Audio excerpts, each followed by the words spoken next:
Assalamualaikum warahmatullahi wabarakatuh. Nama saya Muhammad Ihsan Ramadan, NIM 020 11 8 10 43. Saya dari kelompok 6 yang berjudulnya Permasalahan Konflik Keluarga. Langsung pembahasannya saja. Yang pertama itu A. Masalah ekonomi. Dalam kehidupan sehari-hari, tentu sering sekali kita berjumpa dengan yang namanya konflik, baik konflik antar teman, konflik antar teman, kelompok, bahkan keluarga sendiri. Keluarga merupakan salah satu unit sosial yang mana hubungan antara anggotanya terdapat saling ketergantungan yang tinggi. Oleh karena itu, konflik dalam keluarga dapat terjadi karena adanya perilaku oposisi atau ketidaksetujuan antara anggota keluarga, terutama dalam keuangan atau ekonomi.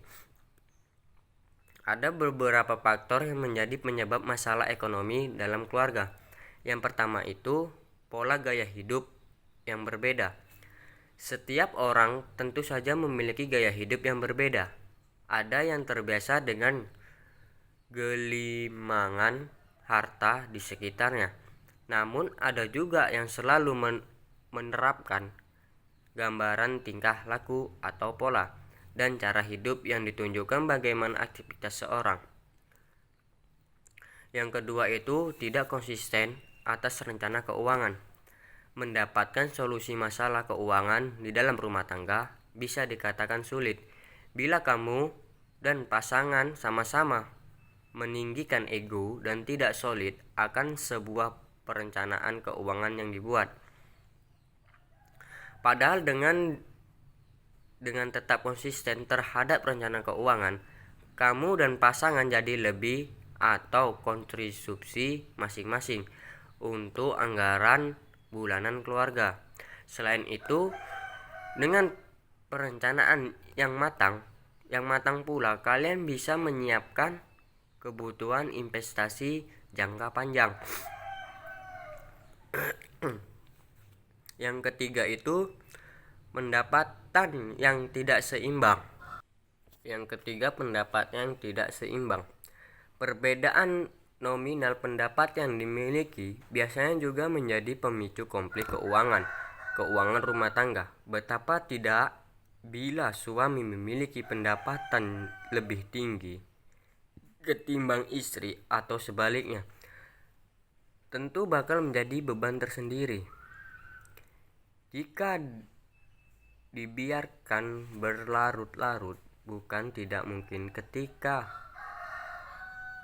pertikaian terjadi, hal ini secara sengaja disinggung oleh salah satu pihak. Padahal kalau dipikir kembali, baik pendapatan suami maupun istri adalah untuk kebutuhan keluarga yang seharusnya menjadi tanggung jawab bersama pula. Yang keempat itu pengeluaran lebih besar daripada pemasukan. Saat berkeluarga, tentu saja Anda tidak hidup untuk memiliki kebutuhan Anda. Yang keempat itu pengeluaran lebih besar daripada pemasukan. Saat berkeluarga, tentu saja Anda tidak cukup untuk memenuhi kebutuhan Anda seorang diri, baik pria maupun wanita. Anda bertanggung jawab atas kehidupan dua orang manusia, bahkan jika sudah memiliki anak. Dengan demikian, pengeluaran akan kebutuhan keluarga Anda akan lebih besar dibandingkan sebelum Anda berkeluarga. Yang kelima itu lupa memikirkan kebutuhan di masa depan. Sering perkembangan zaman, harga kebutuhan pokok di dunia ini akan semakin meningkat. Tidak ada yang tahu apa yang akan terjadi masa depan. Yang ke B itu privasi atau masalah privasi dan pribadi. Dalam sebuah hubungan pernikahan, unsur komunikasi dan kejujuran biasanya menjadi hal yang diutamakan suami istri. Privasi adalah suatu hal yang dimiliki seorang yang disimpan secara pribadi sebagai rahasia untuk kenyamanan pribadinya. Hal itu berhubungan dengan tingkatan interaksi atau lebih kita kenal dengan keterbukaan.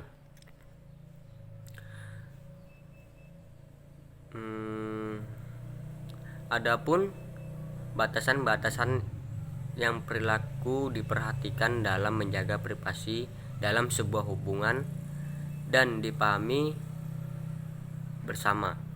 Yang pertama itu tingkat kompetensi dan pekerjaan. Menurut psikolog Adib Setiawan, MPSI, ada etika yang harus dipatuhi dalam sebuah pekerjaan, baik pekerjaan diri sendiri maupun pekerjaan pasangan. Saat tugas pekerjaan memang bukan jangkauan wilayah pasangan untuk tahu, sebaiknya memang tidak dibicarakan dan ditanyakan. Tentunya kita dapat dengan mudah membedakan mana rahasia tugas dan rahasia yang berhubungan dengan keluarga. Yang kedua itu tingkat kebutuhan informasi. Menurut Adib, menjaga privasi pasangan dan diri sendiri diperlukan karena adanya fokus pekerjaan yang berbeda.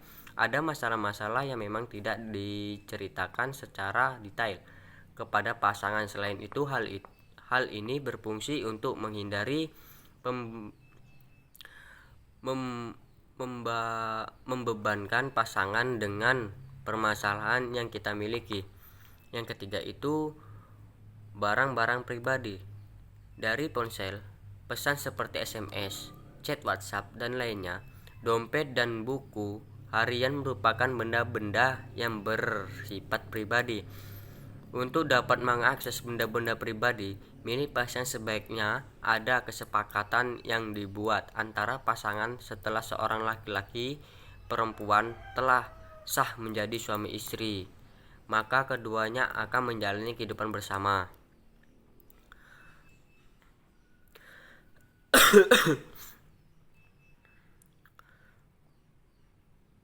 Jadi ada 3 hal yang boleh disembunyikan istri dari suami menurut Islam. Yang pertama itu menyembunyikan amalan soleh. Setiap amal soleh yang kita kerjakan memang sebaiknya disembunyikan. Cukuplah dari kita dan Allah saja yang mengetahuinya. Tidak perlu diceritakan pada orang lain atau postingan dalam sosial media agar orang lain mengetahui. Mengumbar amal soleh dikhawatirkan akan menimbulkan sifat riya terhadap diri sendiri dan hasad pada orang lain. Yang kedua itu menyembunyikan beberapa aib. Hal yang boleh disembunyikan istri dari suami menurut Islam selanjutnya ialah aib seorang istri.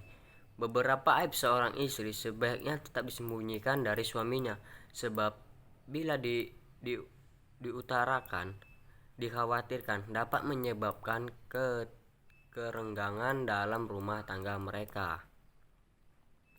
Yang ketiga itu menyembunyikan kemaksiatan. Seorang istri hendaknya menyembunyikan kemaksiatan yang terjadi antara dirinya dengan Allah Subhanahu wa taala, bagaimana yang tertuang dalam dalil di bawah ini. Skip. Lanjut aja yang kecil. Komunikasi yang tidak lancar. Komunikasi adalah proses pertukaran makna guna melahirkan sebuah pengertian dalam suatu keluarga. Komunikasi sangat membantu manusia, khususnya anggota keluarga, untuk saling berinteraksi serta dapat saling mengutamakan maksud dan bertukar pendapat. Tanpa adanya komunikasi yang baik antara anggota keluarga,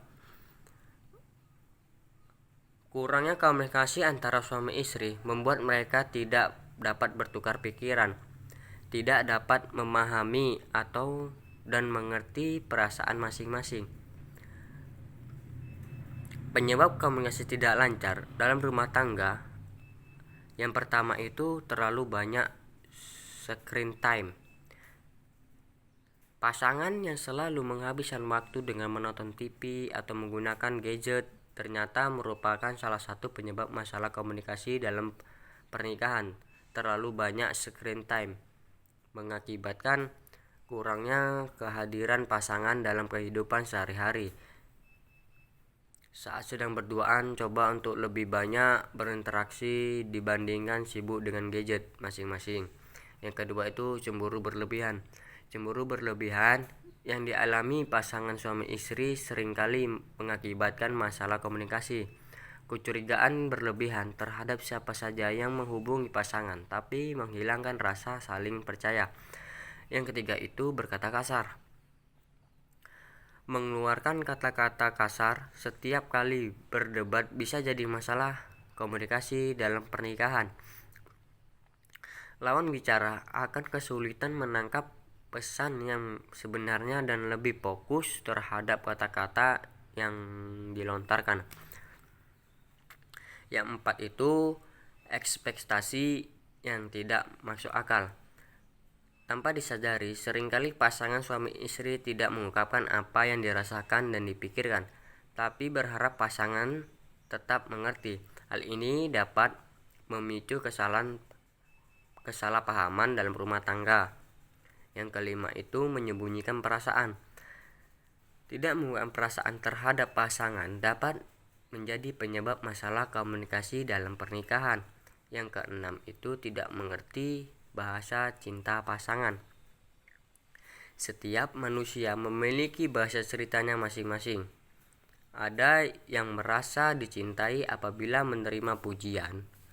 Ada pula yang merasa dicintai apabila dibantu dalam pekerjaan rumah tangga. Untuk itu, ketahuilah bahasa cinta pasangan agar tak ada masalah komunikasi yang timbul dalam pernikahan. Yang ketujuh itu kurang mendengarkan. Tidak merasa didengarkan dapat memicu masalah komunikasi dalam rumah tangga. Pasangan suami istri masing-masing membutuhkan validasi dan ingin didengarkan ketika mengungkapkan pikiran atau perasaan. Masalah komunikasi merupakan masalah fundamental yang menentukan kebahagiaan keluarga. Setiap anggota keluarga harus menyadari setiap kata dan tindaknya berpengaruh pada orang lain. Semuanya perlu belajar berkomunikasi yang baik demi keutuhan keluarga.